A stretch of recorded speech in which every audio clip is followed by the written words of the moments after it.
lit up with a sincere smile filled with warmth from the feeling that the girl's idea was a success. A week later, the day came when the business partners met again to discuss the final data. The girl could not believe that they managed to earn so much even despite the unfortunate disposition. She believed that she should be as confident as possible, so she tried not to betray her surprise. Deborah noted that their advertising strategy was successful and rare, since no one had done anything like it before. The master also noticed the timeliness of the gift received from the sponsor, which made Armand even more popular. All visitors were delighted with such a luxurious interior and left a bunch of positive reviews. Hearing this, Deborah was proud of herself, considering that she was the one who designed it using her skills. Even more striking was the exquisite set menu, the elements of which the girl had previously indicated on posters. Deborah's head began to be flooded with new business ideas, including lowering the price of products in order to sell more. She warned that she plans to slightly change the menu in the future so that visitors do not get bored with sets. This included the introduction of a variety of lines with different flavors so that everyone could find something to their liking. After a while, Deborah was disappointed to realize what the master meant.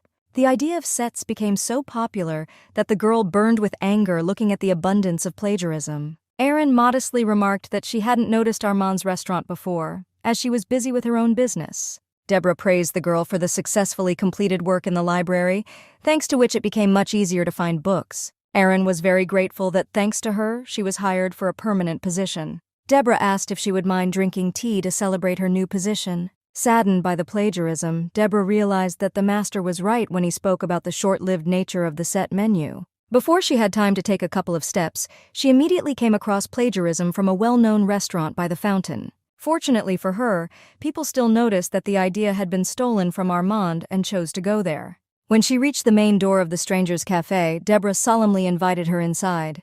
The girl critically examined the menu, noticing that the prices for their sets were lower than in Armand. According to the master, reducing prices was the main strategy of the Naria restaurant. Deborah smiled slyly, inwardly calling for the visitor's attention. Erin pulled her out of her thoughts, handing her magical violets that preserved their fragrance. The embarrassed girl added that they would remain alive for at least a whole month. Hearing her words about the special magic, Deborah smiled predatorily, feeling her new insight wash over her. Pressing the violets to her chest, the girl looked predatorily at her friend, saying that she would like to ask her for something. Deborah bluntly stated that she wanted her to learn the magic that would protect the paper from getting wet. Erin immediately grasped the principle of its operation, comparing it to a spell that protects weapons from rust. After making sure that the girl would carry out her assignment accurately, Deborah got up, preparing to go about her business. She had several important things planned, including meeting with the princess and holding a training seminar. The princess was very happy to see Deborah, so she immediately welcomed her into their Mana study circle.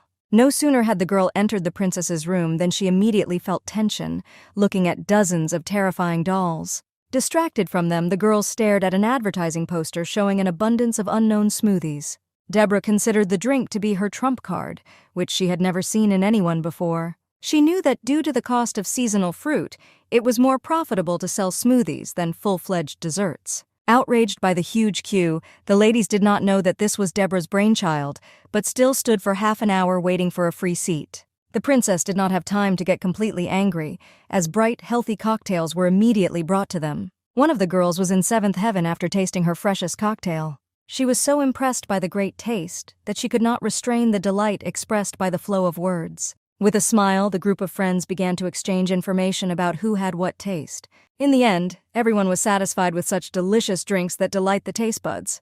The princess said that she would have come earlier if not for such a long queue. Another girl wanted to join a restaurant club when a restaurant employee told her that club members were receiving coupons and invitations to a tasting.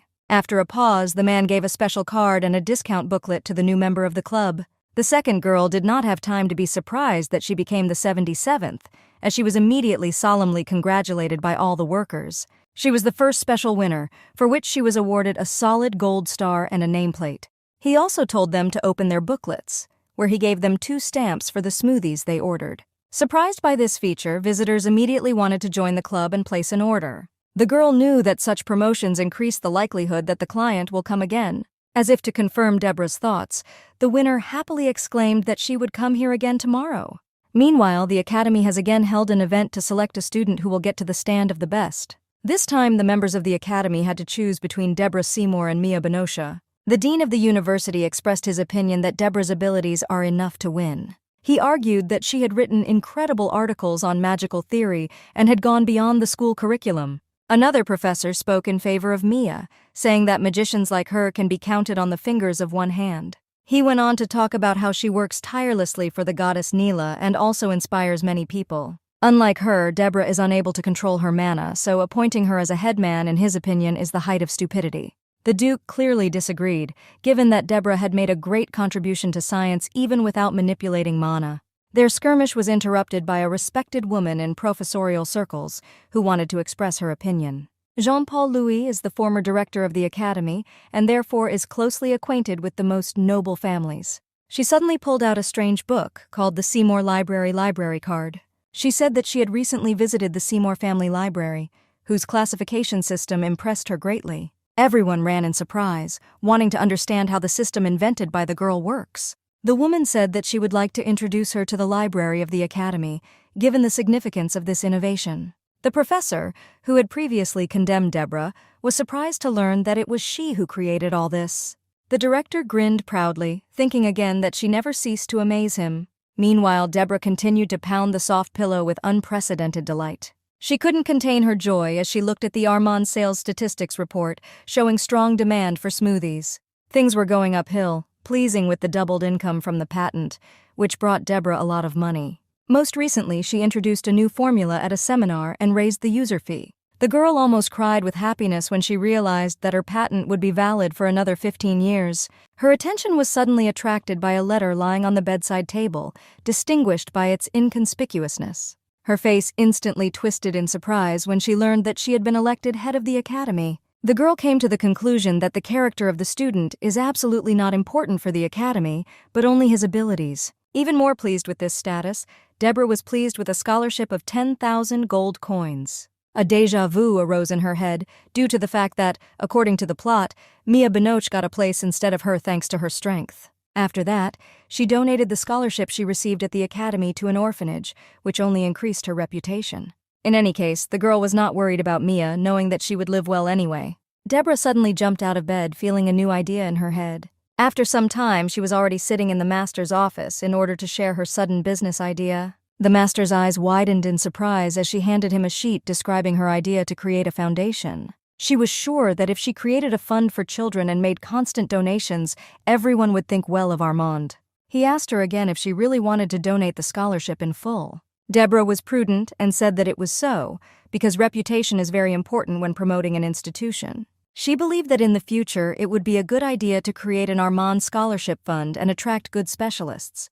The man said that he was very surprised and touched by her merciful and gentle image. Deborah was angered by his remark as it said that her disgusting reputation was in jeopardy. Both the animal and the owner flinched when she abruptly exploded and declared that she was not someone who had a kind heart and did something for nothing. She insisted that donations are one of the effective ways to raise the reputation of the enterprise. The girl continued to list various advantages, insisting more and more on her prudence. Trying to smooth out the temperature between them, the master smiled soothingly, saying that he understood everything perfectly. She pompously agreed with her partner when he said that he would dispose of everything as she ordered. Deborah herself did not understand when the room had become so hot that she had to fan her face. Meanwhile, the master continued to analyze her behavior, noticing how deftly she used the psychology of people. The more he got to know her, the more he realized that she was completely different from the rumors about her. Master Blanche thought it was cute to see her ears turn red,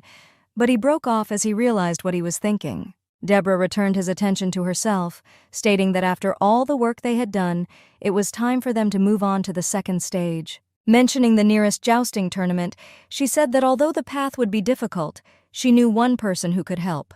Oddly enough, she named Isidore Visconti when he asked to introduce him to him. Master Blanche was in a total stupor, trying to understand which side he was taking on this case. Deborah gently scratched the cat, declaring that Isidore was very handsome and therefore suitable for this. She also mentioned the Magus' research that he was the handsomest guy in their empire. Hiding his embarrassment, the mage timidly looked away, talking about how perceptive she was. Before he had time to think that she was finally beginning to fall in love with him, she immediately asked if he really liked him. Stung by Deborah's penetrating gaze, he tried to explain himself, saying that her opinion had changed a little. He opened his mouth in shock when she honestly admitted that he was still suspicious. Despite all the details of his position, Isidore Visconti still has a good reputation in society. Even with how well he was treated by other important members of society, he still raised some questions. The mage caught her in a logic, given that she decided to entrust him with something important despite all her distrust. Agreeing with how contradictory it looked, she asked him to wait until her plan was revealed. The next day, Isidore, dressed to the nines, was already strolling with might and main, taking 2 glasses of coffee with him. Everyone immediately paid attention to the man, looking for the novelty in his hands. Isidore leisurely enjoyed the drink without being forced to be in the establishment to do so. He immediately went to Deborah, seeing that she was sitting on a bench nearby waiting for him.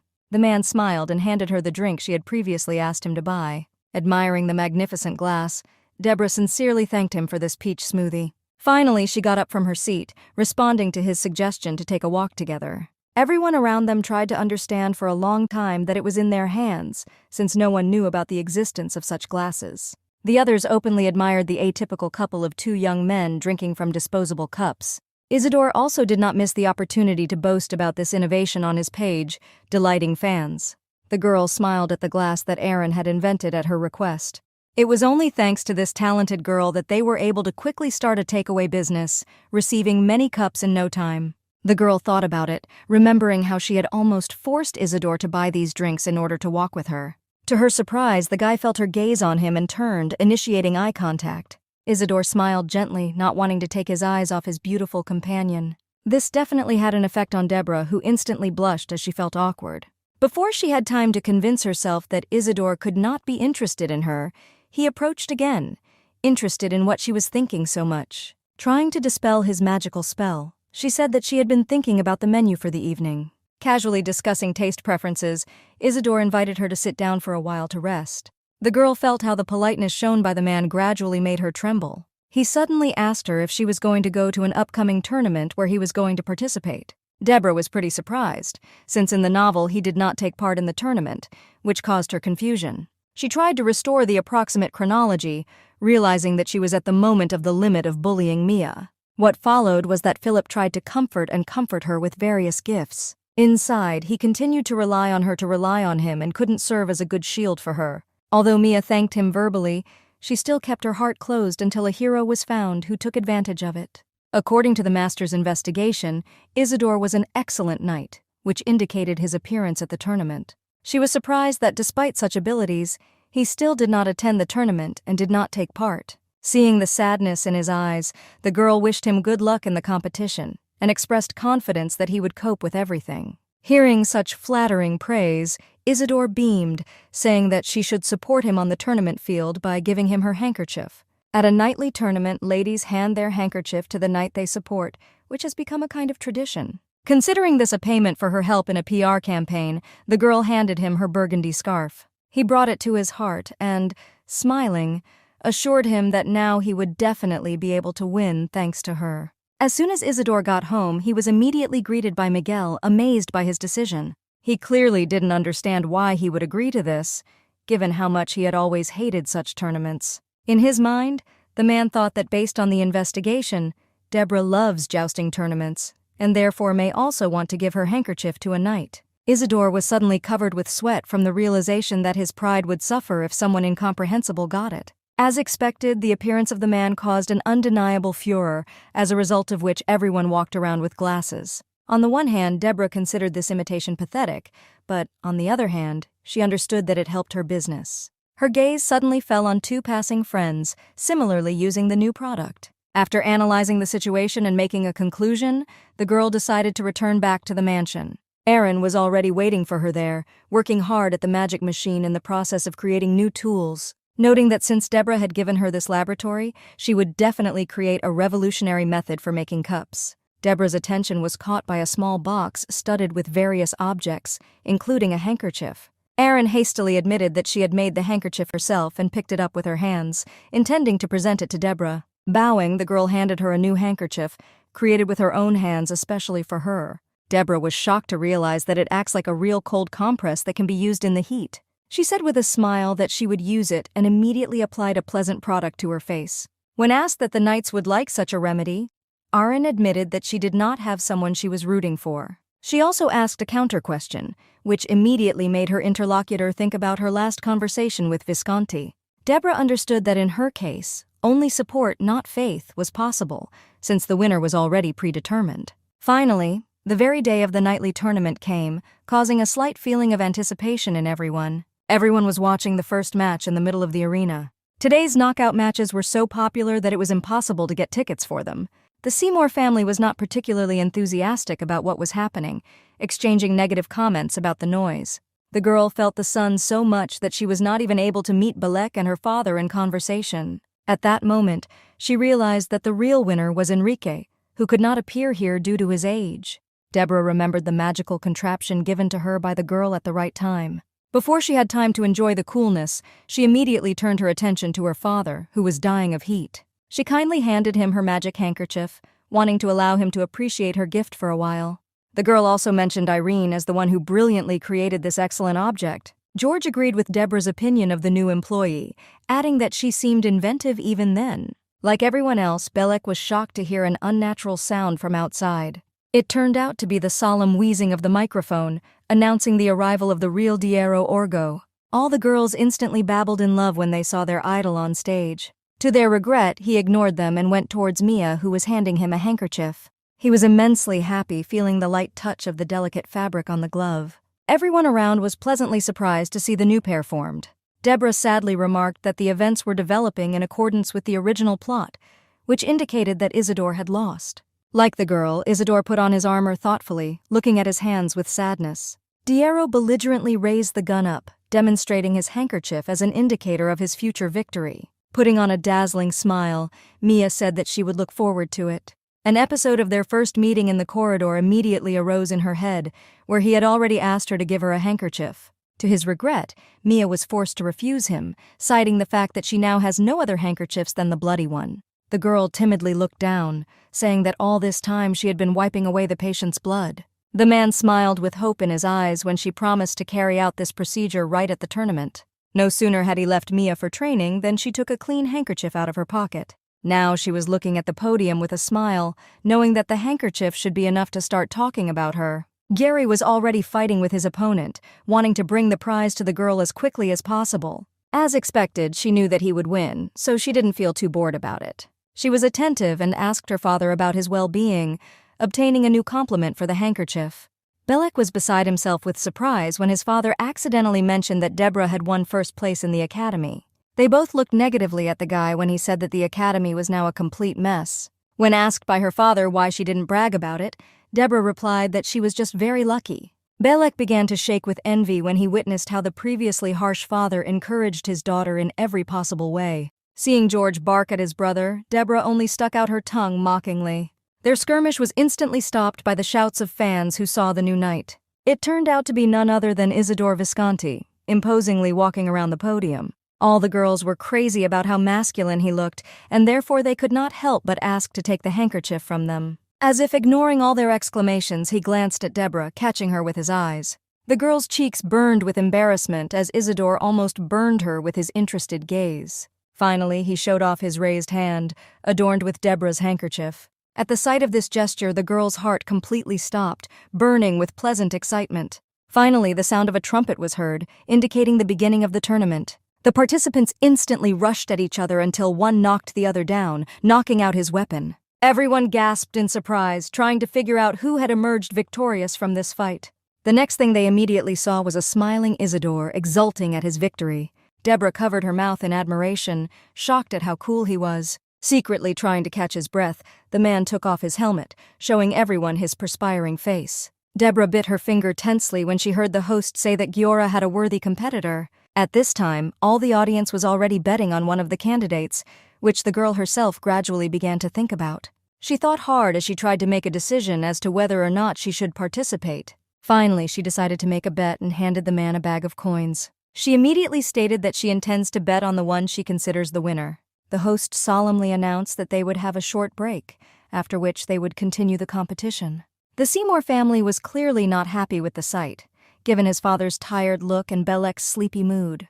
The girl looked thoughtfully at her watch, trying to understand why there were no her people among the knights yet. She took care of everything and asked permission from the district administration, so everything had to go well. Finally, a group of employees of her restaurant nevertheless appeared in the middle of the stand, moving a tray with cups. Many knights burned from the heat and tried to make at least some attempts to reduce their body temperature. One of the knights was so ill that he gradually felt himself beginning to lose consciousness. He understood that if he went to the duel in such a state, he would definitely miss a blow and fly out of the saddle. Before he had time to get completely upset, a polite waiter immediately approached him, offering him a drink. All the knights were treated to the provided drinks, which accelerated the cooling of the body. The guy looked at the drink with interest, at first thinking that it was just water with lemon. Before he had time to take a couple of sips, he immediately felt a real riot of the freshest taste. He immediately felt his head clear and his condition became alert and efficient. The rest also noticed the miraculous effect of the provided drink, which hides a secret.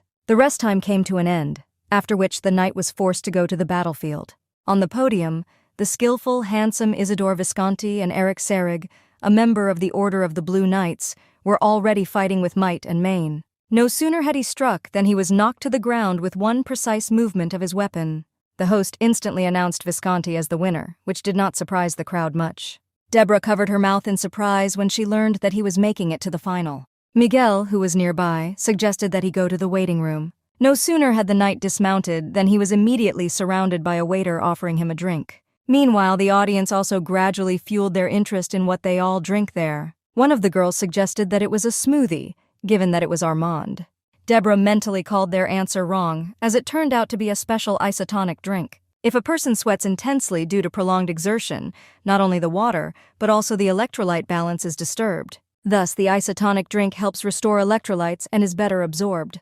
To the girl's surprise, the recipe for its preparation turned out to be extremely simple and required only a liter of water and 6 tablespoons of sugar. She understood that there was nothing special about it and therefore decided to decorate with slices of lemon for beauty. Deborah smiled slyly, realizing that the mission was accomplished when she heard that they were going to purchase them after the show. She felt as if her goal was gradually becoming achieved, and success was spinning. Meanwhile, the young knight was already fighting with might and main with an experienced opponent and stabbed him directly in the body. At first, he himself did not believe that he had managed to bring down Orgo. Everyone could not fully believe that Diero could lose to this guy who did not have much experience. The girl watched with surprise what was happening, waiting for the final finale. The genius from the House of Orgo was in complete prostration, having lost the round to some unknown knight, which hit his ego.